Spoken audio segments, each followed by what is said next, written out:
Now we're recording this webinar. So those who want a copy of this afterwards, just let us know. We'll send an email out to all the attendees who request video access.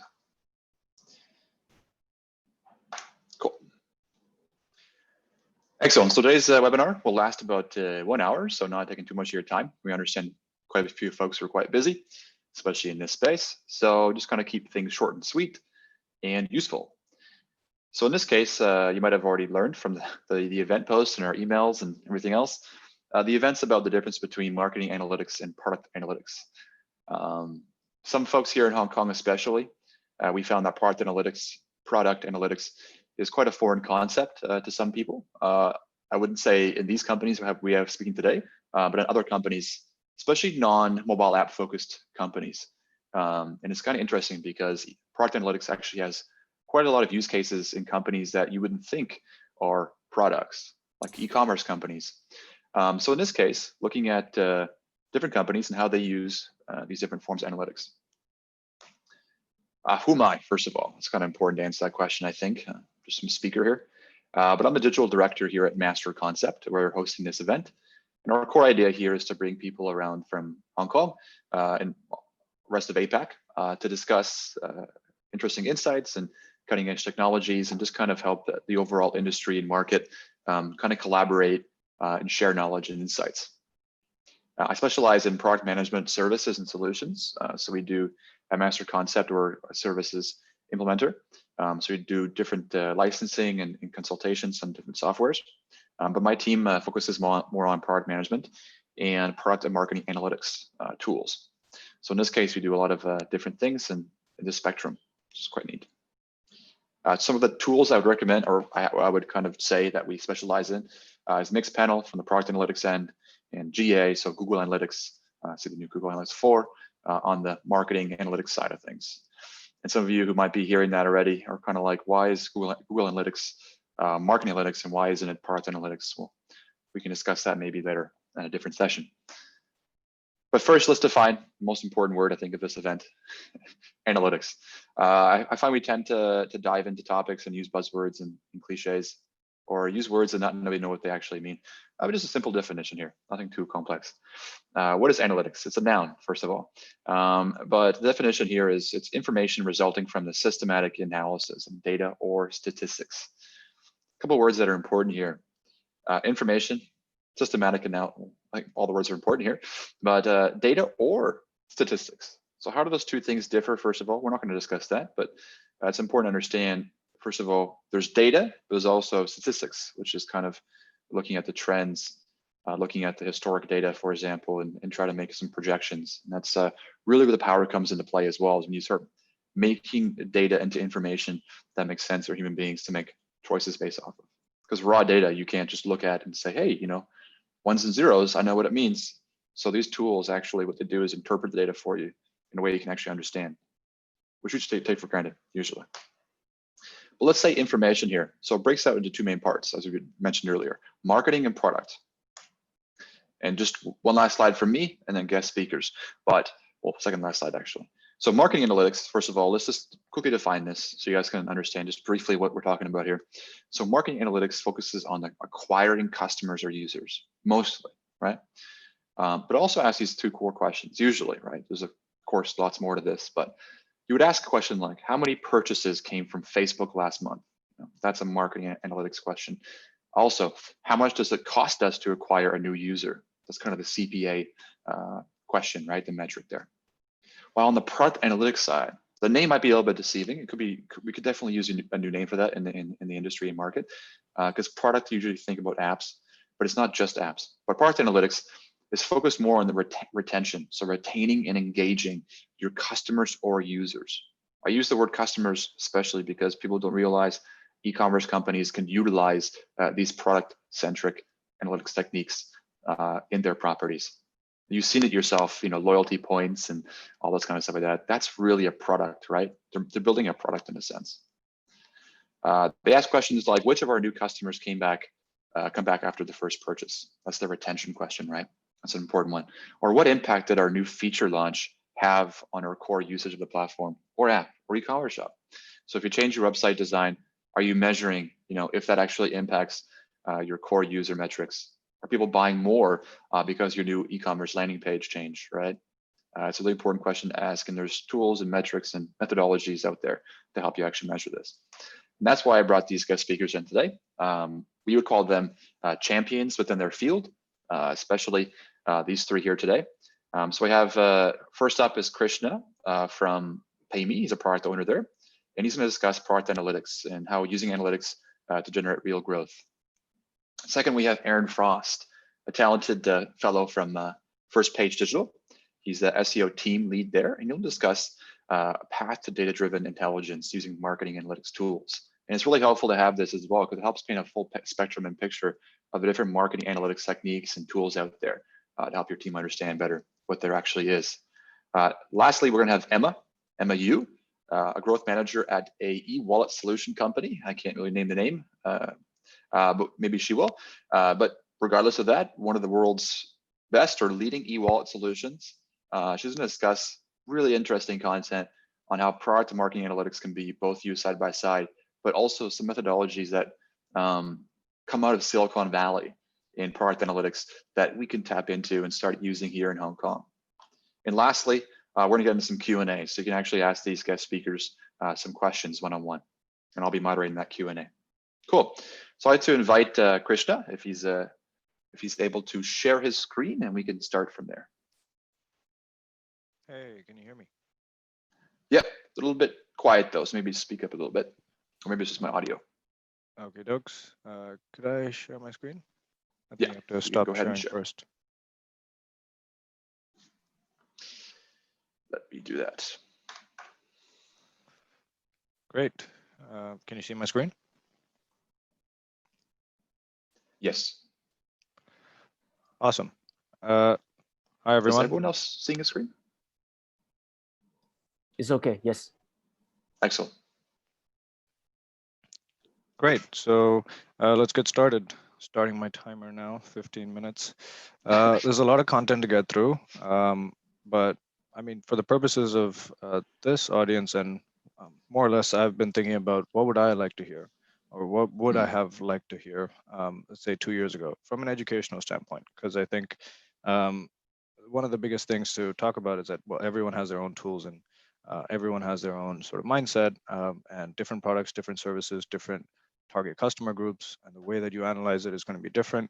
But I can talk a little bit about what we do at PayMe, and perhaps you can take some lessons away from that. So to go through the objectives, I think it only makes sense to talk a little bit about who I am and what I do at PayMe. We'll get into a few examples as well as to some things that I can share.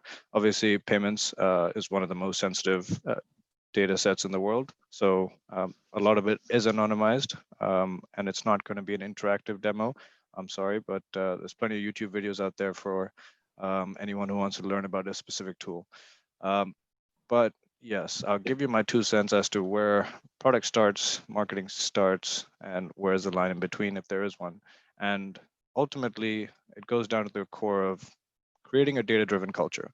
And that's really all-encompassing. It's not just a product person's responsibility to know what data is and how to use it. It's not just sort of the data scientist or the data analyst. Actually, everyone could be doing this. And in fact, everyone should be doing this in order to make better decisions that will lead to better outcomes. So who am I? I graduated from HKUST here in Hong Kong, but it's always a challenge to study engineering and not be cliched as that standard engineering guy from India trying to work in engineering. But genuinely, it's hard in Hong Kong. There's not that much industry. I don't know if you've noticed, but there's no Hong Kong car company, which was one of my passions. So I sort of refocused halfway through. And at the time, HSBC was investing quite a bit in technology. Previously, I was at Goldman, but one of the challenges in financial services is obviously cost. Cost cutting, cost management, everything's cyclical, and we're going through a massive period of cost cutting now. You won't see these headlines anymore. This one's from 2018. But I joined in a brand new program, and for 2 years, I'd be rotating through different teams, effectively only in sort of the fintech world of HSBC, the apps, the websites, the data, And this was a regional role. So I would be supporting sort of all the app teams and the website teams across the region for the retail bank specifically. So I'm not in commercial banking, I'm not in investment banking. This is the retail banking part. The reason why they spent so much money in the retail bank part of HSBC is obviously, well, now we see the advent of all these virtual banks, but at the same time, the big technology companies, the FANG, Facebook, et cetera, are starting to get into financial services. So this is probably going to digitize much faster than the other business lines. Some of the teams that I was in, sort of the Hong Kong mobile app team, Malaysia, Taiwan, Indonesia, some of the apps that were built there, the retail the retail banking apps, they're kind of using the same core platform. So the core regional sort of app and how that's designed to provide the banking services you need, some of the things that I did there. But I was also on the website side. So the Hong Kong website, when you go to the retail banking part and you're trying to find your credit card, and it's a bit annoying, that ribbon at the top, that was a little bit of me. But also getting into some customer research and putting together some focus groups. So one of the common questions I get is, okay, so why pay me? Well, it was kind of the fastest moving thing in HSBC.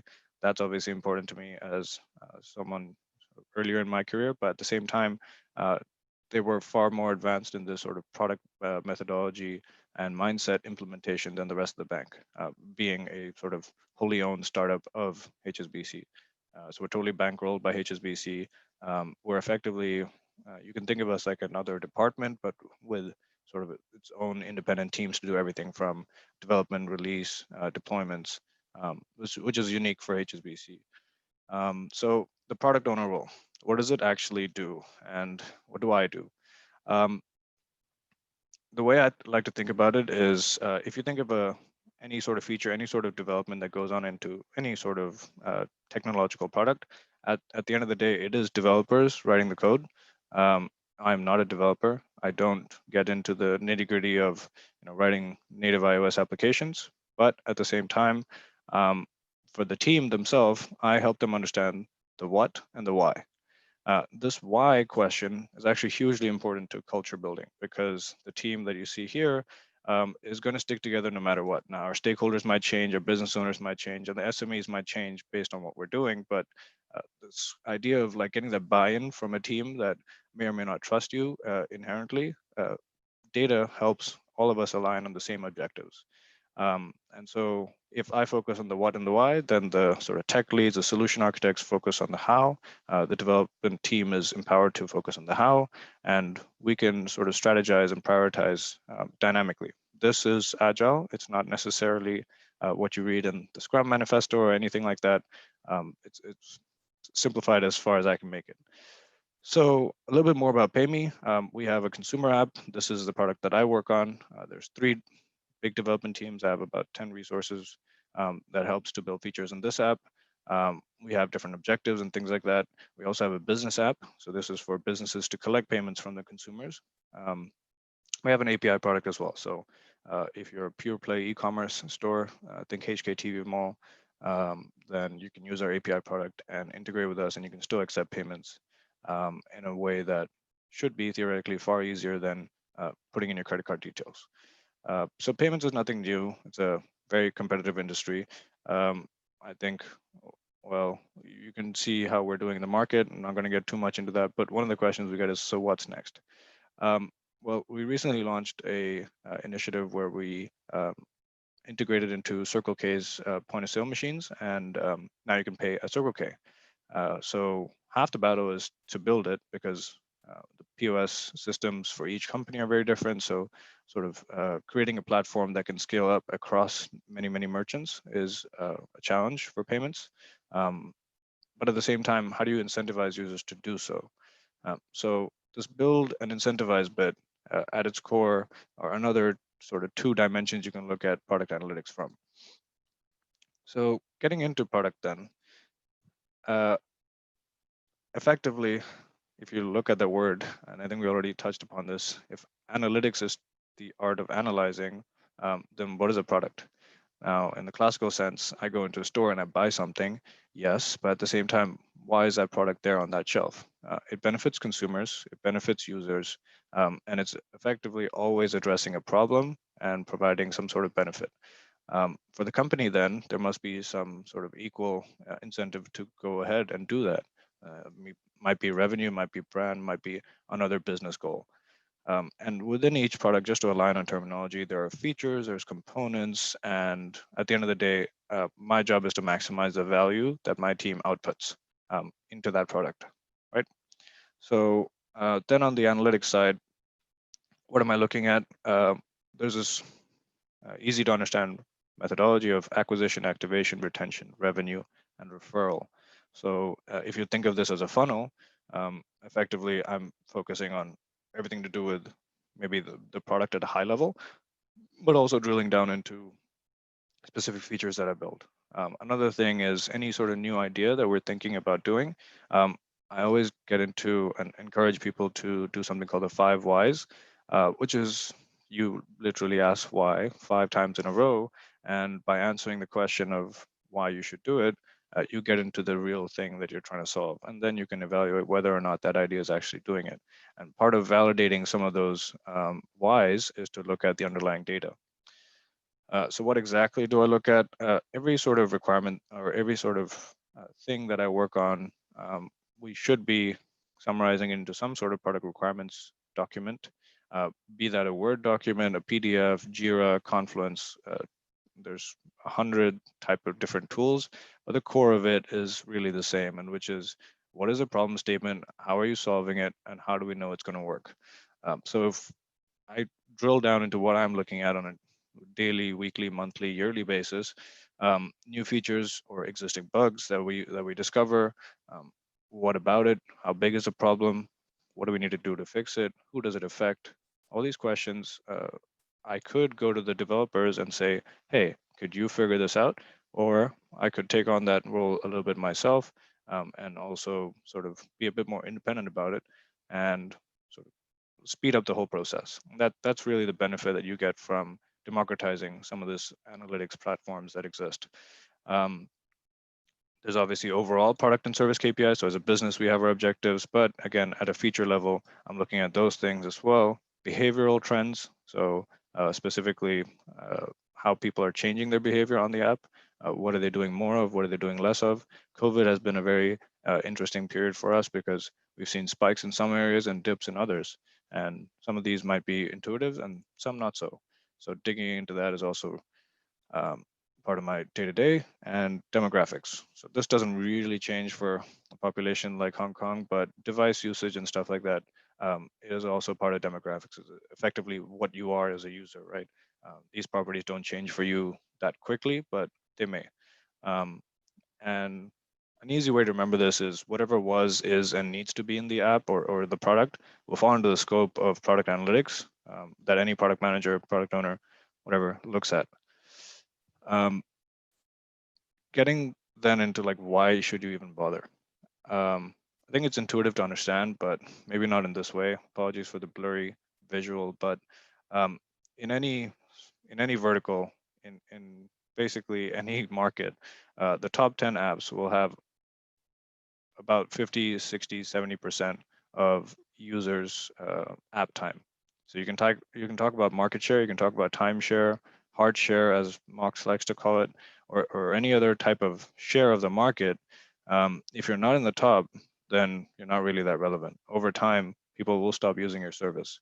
So making sure that you have a way to analytically approach how you're basing those investments into time and resources to build that next thing, that next idea, making sure you have a way to figure out whether it's working or not, and cutting your sort of losses early is critical to survival. And that's why product analytics is something that is hugely important. A few examples then. Now, this is a platform called Databricks. So our tech stack, I guess I should talk a little bit about that. We are mostly hosted on Azure. So everything that we do is Azure, but the bank as a whole, mostly Google Cloud. We build natively. Our apps are native. That's Swift, Kotlin, etc. But our backend is mostly in sort of SQL databases. So it's and it's a big data platform. And this Azure Databricks platform runs off something called PySpark. Long story short, this is just an easy way that is sort of a platform where you can share and write code in these cells, and you can use Python or SQL. You can use these visualizations. So this particular one is like an example of like top line metrics. You can see that you can get breakdowns, and these are categorized by month. These are all sort of custom stuff that you can do. What else? So this is the classic sort of product analytics thing. This is a screen in the app. You know, where do people click? This is a sort of static view of it. It's not a trend. It's a one-time view of like, well, what's the most clicked button, anything like that. I'll let you take your guesses, but it's not what you think. 69% is not one of the most prominent buttons. And then the benefit of being able to have a platform like that is, first of all, so this is someone else's work, but I can sort of clone their work and copy their code and interact with that, and I can give them permissions. You can see that there's an, this is not my file, so there's no permission thing here, but there is normally a permissions thing, so you can share, they can view, they can edit, you can give them full rights. So there's a lot of federated access and sort of these cloud notebook style analytics tools where you write the code yourself.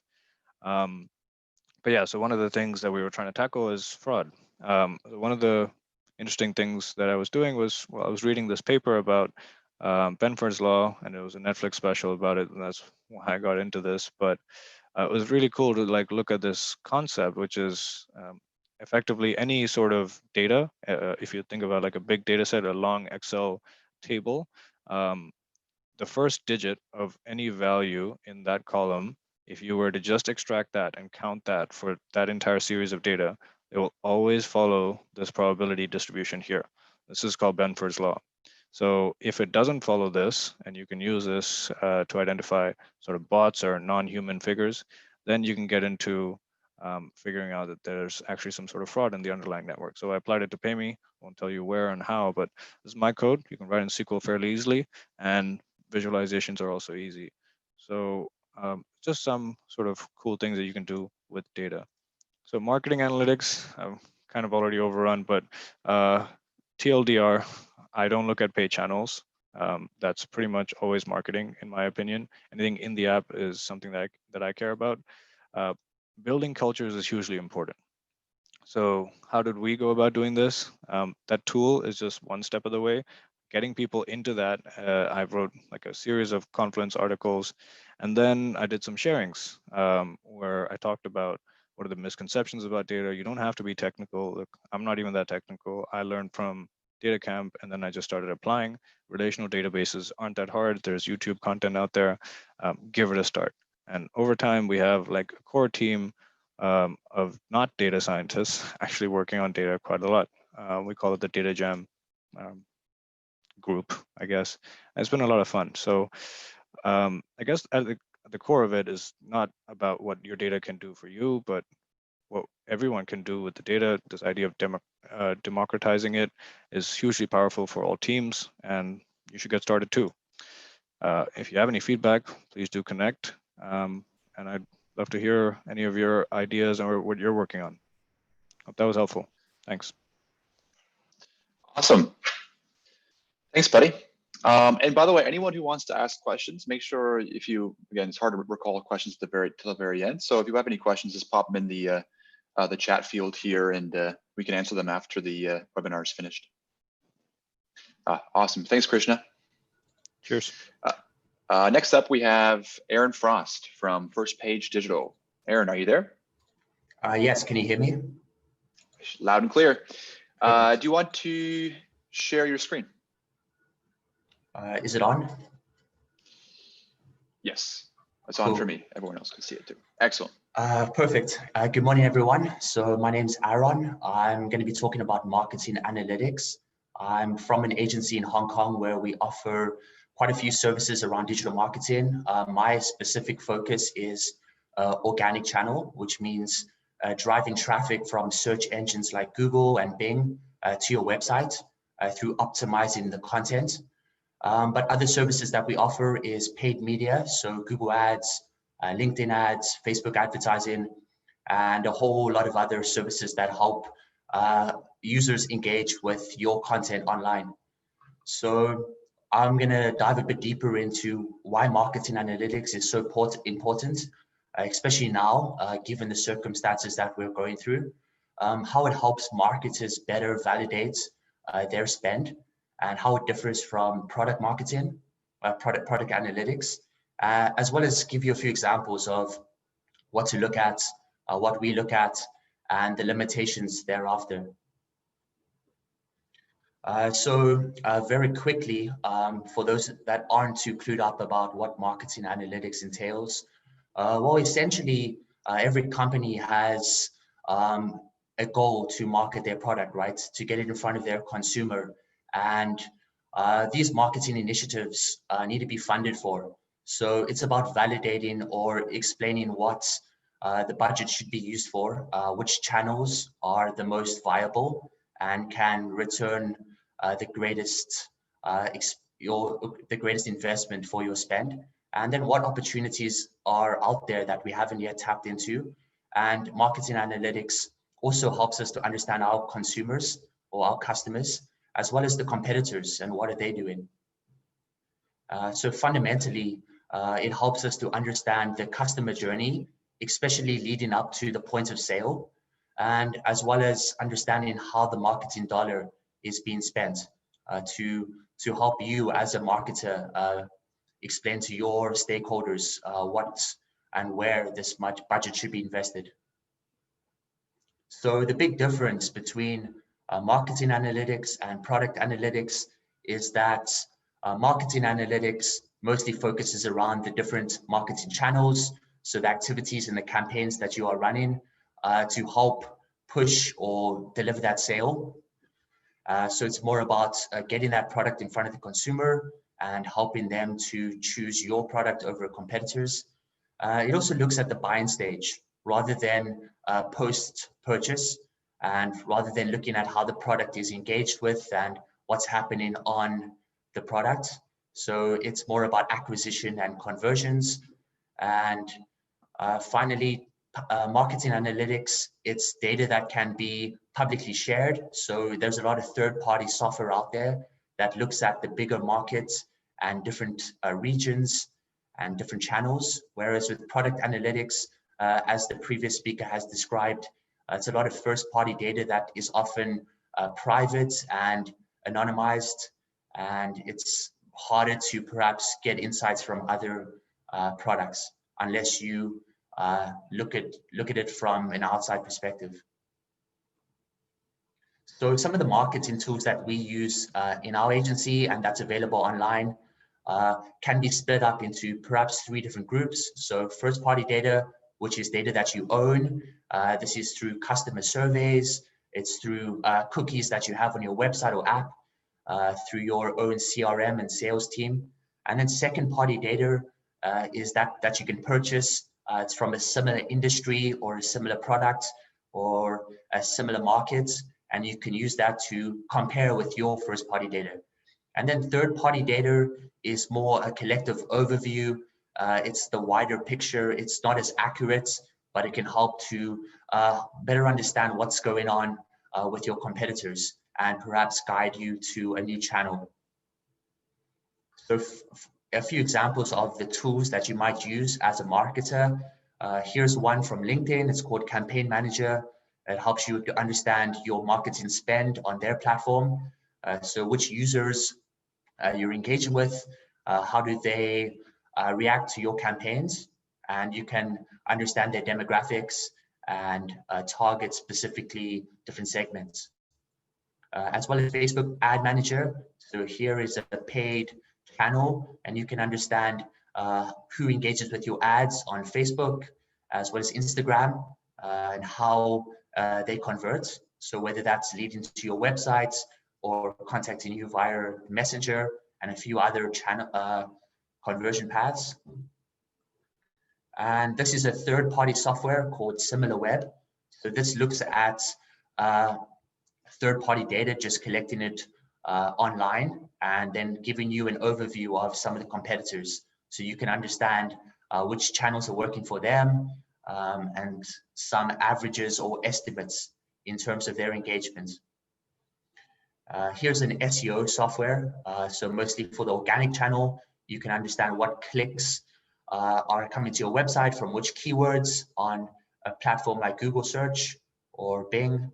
And then you can invest in a particular page in terms of optimizing that. And there's Google Analytics and Adobe Analytics.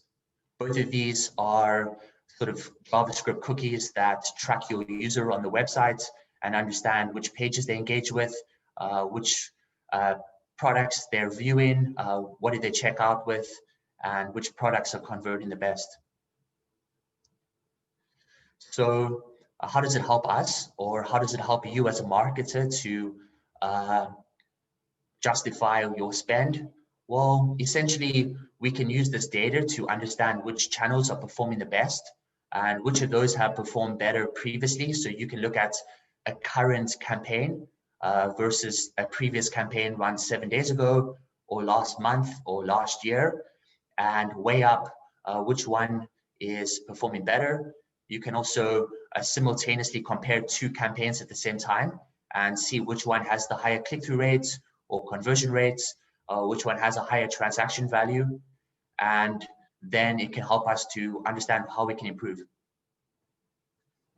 And then further to that, we can look at our campaign versus a similar one run by a competitor, see what they're doing differently, how they have structured their ad campaign. Maybe they've used something different from us, maybe a new channel or a different channel, and kind of understand what's the key takeaway. So is there something we can mimic or replicate, and then we can adjust accordingly. And then finally, it helps us to look at the longer term objectives. So what can we do next? What's the plan for the next quarter or the next year? Are we allocating our budget the most efficiently? So should we switch from organic to paid or to organic social, or should we focus on a newer market like TikTok or Weibo or some of these other Chinese social media platforms, or something like Amazon, which is gaining popularity as more consumers are shopping online and more businesses are transitioning to an e-commerce model. So we can understand where we can prioritize our investments for the coming marketing quarter. So from our side of things, what are we using analytics for? Well, it depends on what your marketing channel is, but at a very high level for digital marketing, you might want to look at your return on investment. So if you have $1,000 to spend, how much does that $1,000 get you in terms of sales? So what's your return on investment? And then you might look at the customer acquisition cost. So how much is it costing you to close one sale or to get one consumer to purchase your product? So on average, how much does an individual cost you? And you can compare that to the profit that you get in return. And then looking at the purchasing channel. So where is the consumer in the marketing funnel? So are there more awareness, consideration, or are they ready to purchase? And ultimately, we want to try funnel them down.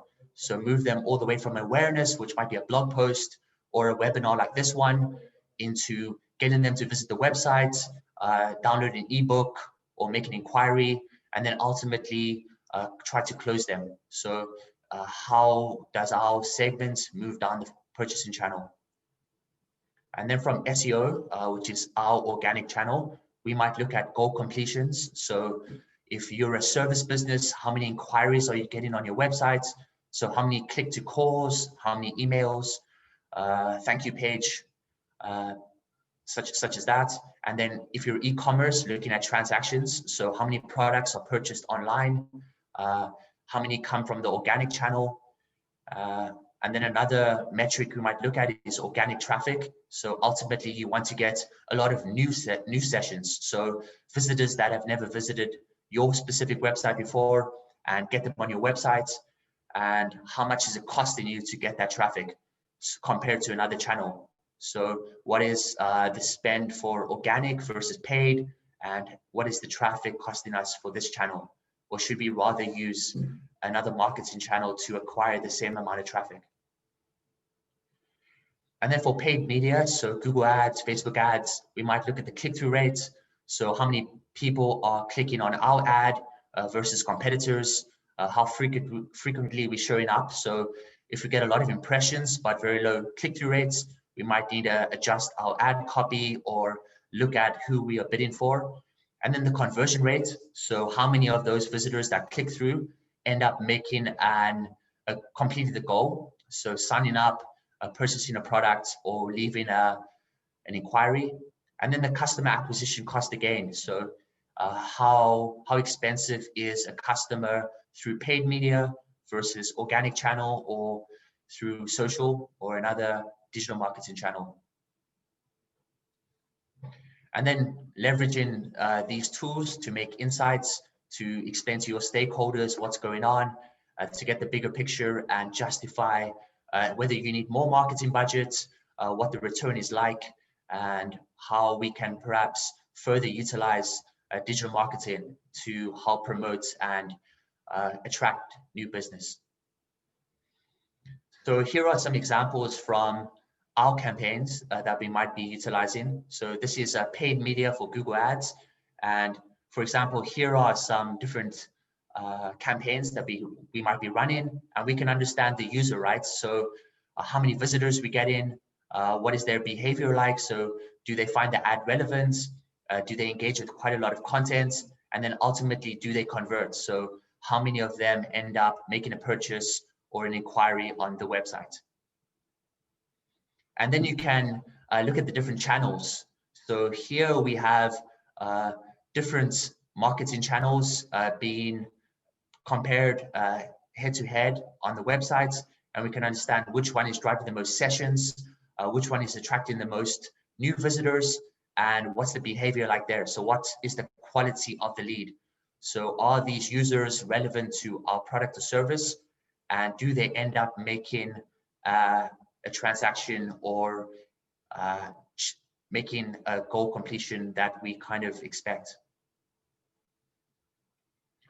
And here is another use case for Google Analytics where we can understand, let's look at the organic channel versus the paid channel and understand which one is performing better for a set amount of time. So perhaps month on month or week on week, and we can see which one is driving a higher quality of leads and what the user is typically doing on the website. So what might be some of the limitations of marketing analytics or software as shown previously? Well, some of the common issues is around how accurate the data is and how well it is blended together. So there's a lot of different channels such as Facebook, LinkedIn, website visitors, and how do they all kind of merge together? So we don't want to look at them in isolation. So we need to be able to put them together and have a clear understanding of how they might be performing compared to one another. And then making sure that the data is free of errors and that it's current. Data from 5 years ago isn't going to really help us as much as data from a current campaign. Also, if there's a lot of issues with the data, so there's missing time periods, or the data is inflated with perhaps bots or some sort of fraud, then it's going to corrupt the data and it's not going to be very useful. So it's important to make sure that you set up your marketing software or ensure that the tool is accurately recording what you expect it to be doing. And then it also comes down to how skillful the analyst is. So you might have the highest or the most accurate data source, and you might have a very beautiful visual dashboard. But if somebody cannot really understand what's going on, or they're not able to accurately describe what the outcome is, so which marketing channel is performing better, then the data isn't really helpful. So we need somebody that can understand the metrics and explain it to the relevant stakeholders so that we can be well informed and make better decisions moving forward. So to wrap it up, and how does this apply to you? Well, now more than ever, people are engaging online with digital channels. So people are on social media, they're shopping online, and we can see a spike in overall traffic and internet usage. So businesses that were perhaps traditionally just offline have transitioned towards more of an e-commerce channel. We see a lot of customers onboarding in the last few months that have never really used digital marketing, but because people are perhaps less likely to travel outside and want to try get the same product or service from an online channel, they need to market that and engage with an agency to do digital marketing to promote their services. So marketing analytics can help you as a business owner or somebody that has traditionally just focused on offline channels like print or television to try out and invest in an online channel like paid media or the organic channel.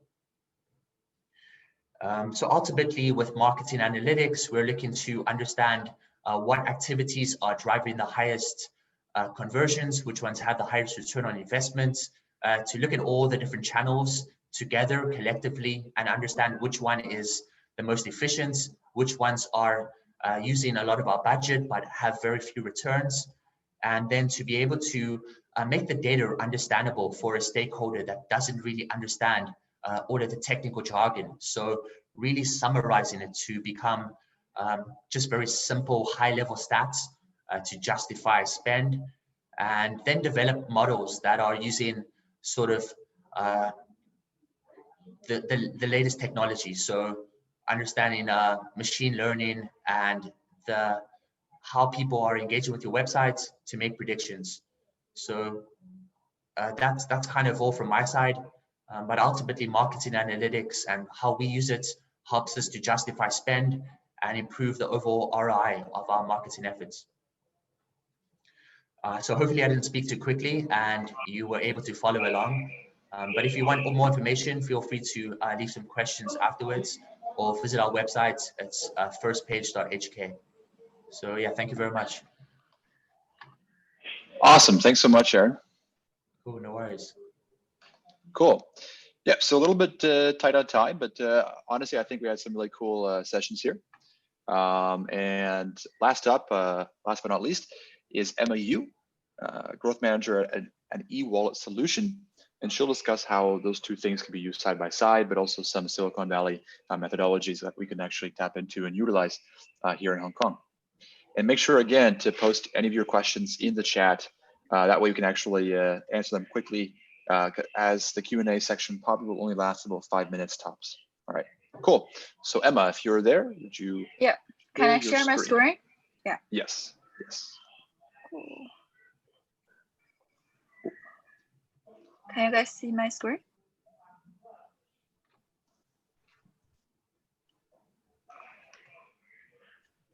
No. Oh, wait a second. Asking me for permission. Okay. How about now? Let me just double check here. Nope. Make sure I can stop sharing mine. No, I'm not sharing mine anymore. Yeah, no? Oh, there we go. Good. Sweet. Okay, very cool.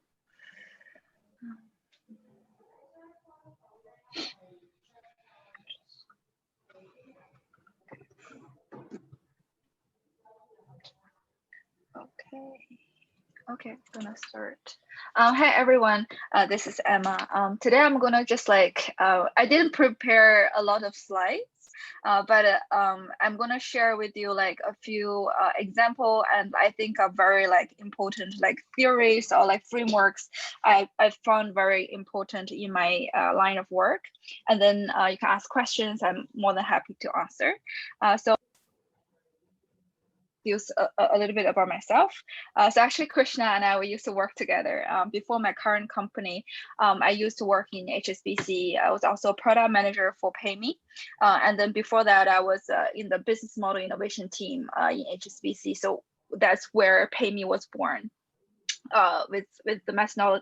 methodology I'll be sharing with you. And then like before that, I also worked in Google Hong Kong, more on like Aaron has shared on the digital marketing side.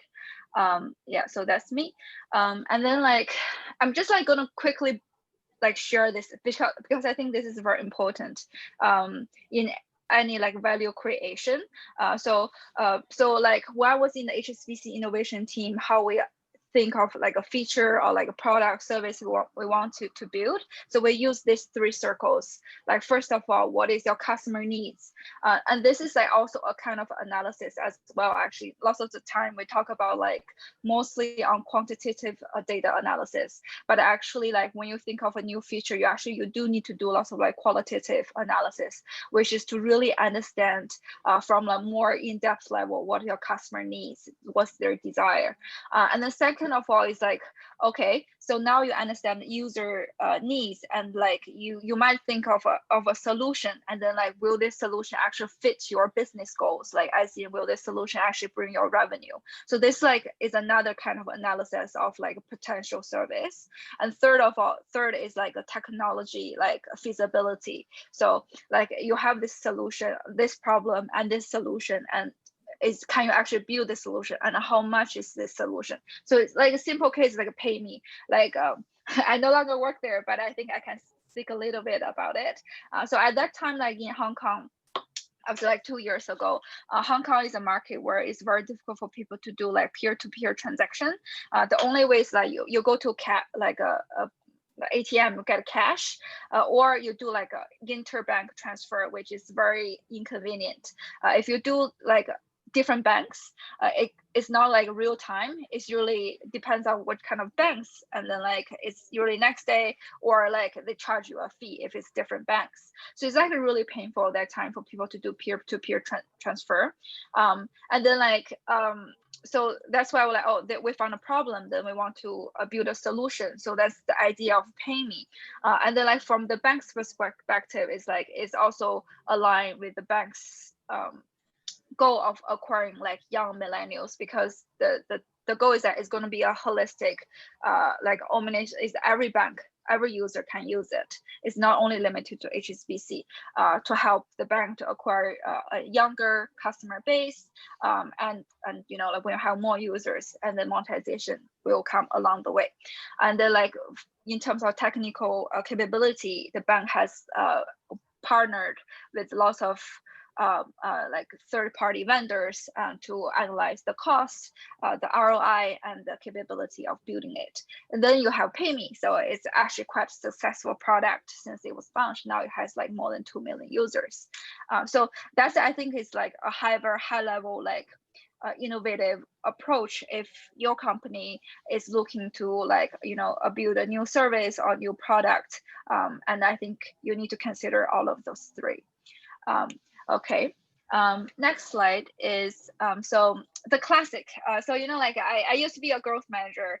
Now I used to be a product manager. Now I'm like in a growth world. So in the growth world is like, is really about, in my current role, is really about every work, every KPI is really about this conversion funnel. It's like acquisition, user acquisition, activation, retention, referral, and revenue. It actually originated from Silicon Valley. They call the Parrot Matrix by Dave. And like it's also heavily like hugely adopted by lots of Chinese companies. The fast-moving tech companies. Simply put, like the first like acquisition, like is like, how do customers find you? I can give an example. For example, if you go to I'm not sure if everyone lives in Hong Kong, but let's say if you go to a supermarket, and if you see a banner, simply put like we call like a banner, like you put your information on it, and the goal for you is to like attract users' attention, and maybe you put a little bit offer. Let's say you put a coupon of like $10, and then people are like, oh, if I use, let's say like HSBC, if I use HSBC versus Citibank, and then I get a $10 discount, then like user will use HSBC more, right? So like if you say, oh, if you are a new user, you get like 150 coupons, then people will definitely download. And then maybe you can have a call to action button or like a QR code. You scan it and user get 150 coupon. It's very like a clear way of acquire, like easy way to acquire users when you have the right value for the users. And then you can also track the data behind it. Oh, okay, I put this banner in this shopping mall, and then like it helped me to acquire like how many new users. And you can also analyze how many coupons you have shared and how many coupons have redeemed, because that means the user actually activated, right? That's the second part, right? So the activation is that once you send something like let's say a coupon and the user redeemed it, and you know the user definitely activated. Let's say in the payment world, like credit card is the same, right? And you can also analyze by the data in your dashboard. And in terms of like retention is really, I'm going to talk a little bit more in the next slide. Retention is that you have to have very clear definition of retention.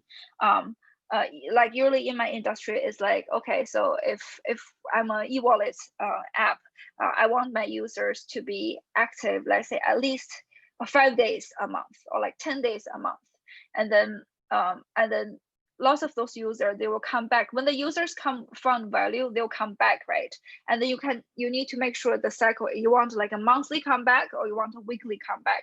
So you need to define very clear like a definition of retention. And then second is the last one, after retention is referral. Referral is actually, they put in this like a funnel, but actually you can do it from like day one. Referral is simply put like, if you use like Asia Miles, so they have pretty good referral programs. Maybe you really like, if you are a member, I'm sure like maybe you have shared like referral links, like you get offers, I get offers. Usually when the user finds value in your product, they'll be like, oh, I think it's gonna be useful for my friend, and I also got incentives, so I'm gonna refer you. So this like can be like along the way of your product feature. You can use it like build a really neat like referral program as an incentive, because this actually based on our data, you can just put there and put your like you allocate your monthly or annual budget, and they just help you grow organically. And last one is revenue. It's like every company's dream. So I think last one is actually, it really differs on different business, but I would say like for e-payment business is really tricky. It's very difficult because on one side you have to cover the fees to acquire users like market subsidy. On the other hand, like in order to compete with all the like credit cards, cash or Octopus in the market, you charge very low fee. So it's very difficult for you to actually make it even. And then the question is really like, how can you find a revenue model around your platform? And usually that's kind of like how tech companies, they kind of monetize, not on the e-wallet companies, not on actually like the payment solutions, but mostly on like the data solutions for both parties, as in the business and the user side. Yeah. So and the second part, the next part is about this like aha moment. I don't know if you have recently watched the Social Dilemma show on Netflix.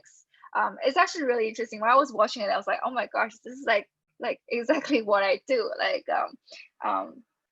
I think all the tech companies, all they're trying to do is to really understand their user from more holistic way, right? Like their in-app behaviors, and also like their preferences to provide more relevant service and to engage users.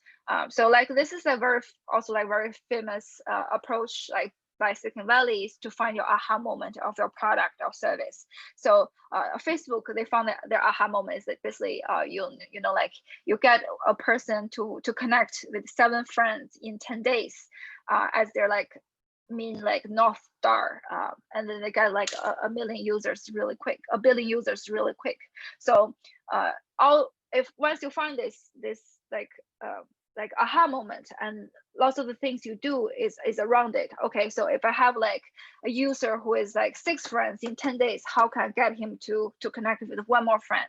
And you kind of have a different like strategy or actions around it, which just gives the team a very clear target objective to what to do. So this is just like how to find your aha moment is just that you define a set of actions that separate your users who find value in your product from those who don't. This is like a very straightforward win chart. So for example, this is also a use case of Facebook. Let's say like we use the retain rate definition of next month. Let's say if you have retained users who stays in the platform like every month, right? And then you found their behavior. Maybe one is like they send 8 messages. So they can send 8 messages in 1 month, and the next month they will not do anything. But there's a high chance the people who send 8 messages, they will stay for the next month. So this is retained and people who send 8 messages. And there's a very high chance, the low engagement. If a user send only 1 message this month, and there's a very high chance next month you lose it because they're not that engaged. And then the third image is really from this a set of actions that the users have very high like rate of retain and stay in your platform because they found values, right? I can give a few examples of like in the e-wallet world, it's like, okay, it's not exact data, but I'm just like giving you an example. So I found my users, if they do offline payment for, let's say, 10 days in 1 month, and if they are active at least in 2 payment scenarios, let's say offline payment and let's say online payment or another or P2P payment like PayMe, right? And I can guarantee you they will have like 90% of retain rate next month because they found this useful. Next month they'll keep using it. So it's really like how you define, really understand your customers and your features and use the data analysis. It might run a little bit of time because the first month your retention rate is 100% the first month, right? And with a few months you can see, oh, the customer behaviors of like the people who stay next month, right? And you can use that as your very clear KPI. You can tell your team, okay, for the next quarter, our goal is to make every users pay at least 10 days in 1 month. Yeah, you'll figure it out. So that will help you to define a clear goal and reach your business objective in a like simple way, and it really works. And last but not least, I'm just going to talk a little bit about like data-driven and innovative culture. I think it's like you have all the frameworks, you have all the theory, but like you really need a group of really good people to just constantly try new things and to understand what works and what doesn't work. And this is a lot of like, you try so many things and how do you decide this works or not? You decide based on data, right? So in my team, we have like 2, we call it innovative initiatives. The first one is like every month, we have like this like small innovative initiatives. So, and every quarter we have this like relatively bigger initiatives. How do you differentiate this? Like the first one is you don't really need very heavy development. You're leveraging like the current capability or like very, very light, maybe like front-end development, right? And the second is like, which requires maybe a little bit longer time, front-end, back-end development. So I can give a few like example, like so actually all the innovative initiative, like those like big, no matter it's big or small, is all involved with the KPI you set, like I mentioned from last slide, right? Let's say I want to engage more users, increase my click-through rate, acquire more users, make the activation rate higher. So like example is what we have been doing is like, so we do see the data of a conversion funnel, like through UX flow. Let's say like at the checkout funnel, or like if you do a promotion on the marketing, you're sending offers, and then when user click it, and then they're trying to like link this card with this like a payment methodology, and you see, oh, there's a huge dropout rate. You can also compare on iOS and Google, and you see, oh, what's the problem? And you realize, oh, you know, it'd be better if user can just like if they're already logged in Google, you don't need them to log in again, right? But sometimes the system, when they develop it, they use a default mode. So user have to log in again, and there's a huge dropout rate. And you can definitely analyze that with data insights. And you can ask the front end team just to do a really easy, quick trick like twist, and you can see the conversion funnel like rate increase like is like by 3 times. It's very like straightforward. Or like you can just try different things like the design of your banners, a design which is like if like Iron might know, like in Google it's very common. Like okay, so you try different color, you try different color combinations, you can try different fonts and like the size, and you have this ultimate like a nicer way of like, oh, orange gives me like a higher orange color gives me a higher CTR rate than blue. Same for push. And another one is very powerful, I think, is like user segmentation. It's like you after you have segmented your user based on their like behavior, and you can like combine different offerings and different key messagings. And then like the bigger one is like if you have bigger initiatives, require longer, more efforts, you have to clear your objectives and projection, which is in like if I want to have a campaign acquisition, I want to tell my team how many new users I'm going to get based on previous data, and what is the ROI, as in like what is the cost to develop it, and the development time, and then you prioritize with your team. You have a consensus in the end. Okay, this is a high priority. I'm going to build this. Yeah, so this is basically a short, brief sharing of my ideas. Yeah, thank you. Excellent. Thanks so much, Emma. Welcome. I think we had a couple questions. I had someone message me some questions. I think we got a couple here. And by the way, first of all, I'd like to thank all of our guest speakers today. It was, in my opinion, quite an informal session, but very informative. So in this case, I'd like to give a virtual applause to Krishna, Aaron, and Emma. I can use the reaction feature, but you guys can do that. But yeah, so hopefully this session was quite informative for you guys and helped you provide some new angles for thought. And yeah, let's hop into the Q&A really quick. We have both a time for 1 to 3 questions, and we could wrap it up from there. But if any of you guys have any other questions afterwards, and you want to ask the questions directly to the speakers, we can also request it from us, and we can also discuss it between them as well to see if you want to ask any questions directly. But anyways, we'll hop into the Q&A right now, and if any questions, feel free to pop them in the chat. But in this case, you can also open your microphone if you want to and ask them as well. I think Dan had a question earlier. Cool.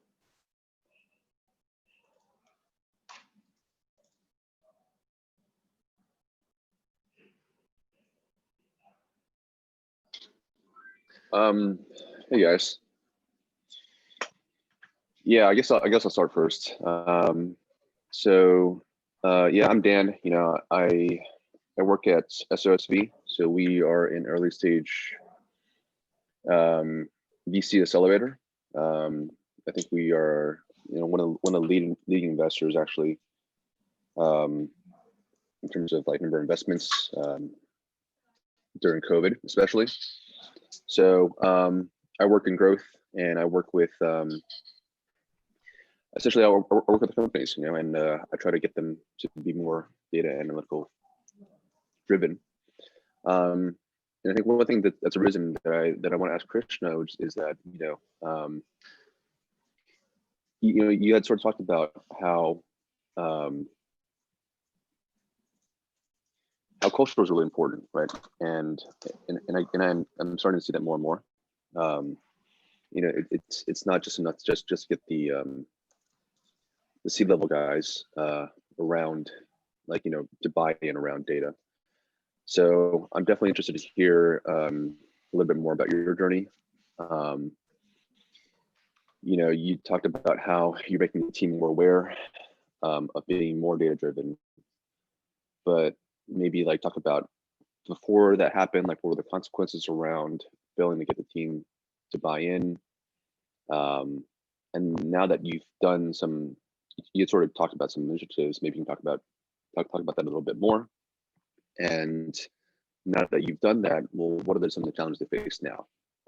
Is it as, you know, well-oiled as it sounds like from product growth, from product owner to development? Yeah, thanks, Dan. So a couple of things. I'll try to keep it concise. Let's start with what were the problems and why were we trying to democratize data in this way?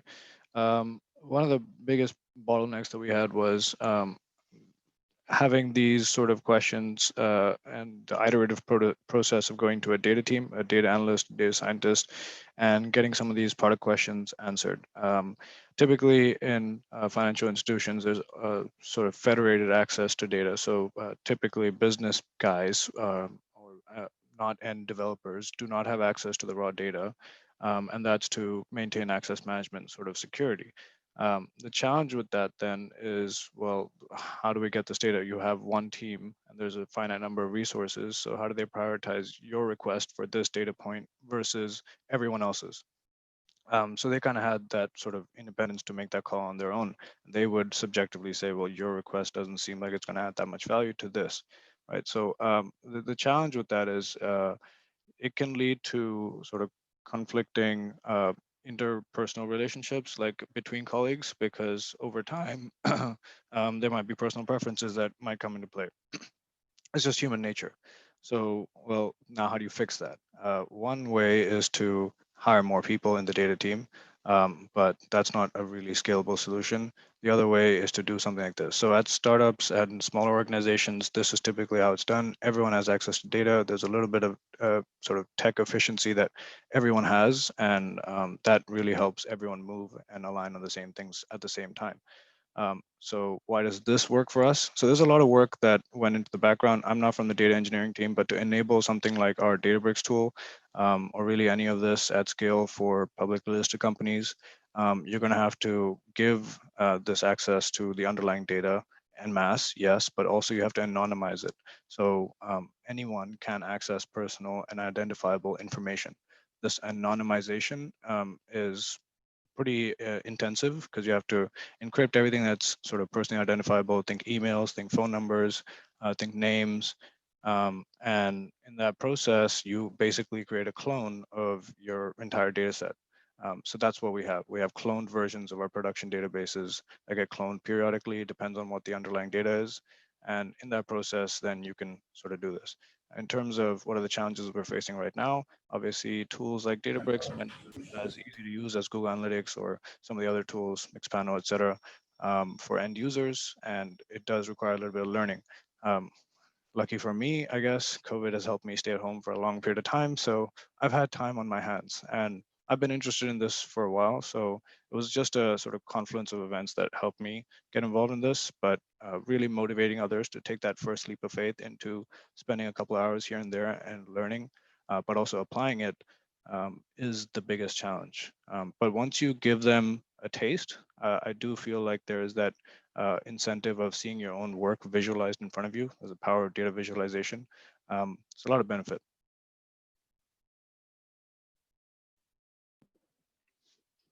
Okay. Excellent. Thanks everyone for joining today. I think that should be a wrap. We're about 8 minutes past 11:30. But honestly, I'd like to thank again the guest speakers and everyone else for joining. And keep posted. We'll do a follow-up event as well, I believe, where we dive a bit deeper into each of these topics. And yeah, so have a great day and thanks for coming.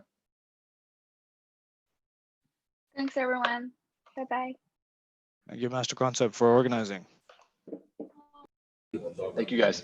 Thanks, guys. Ciao. Bye.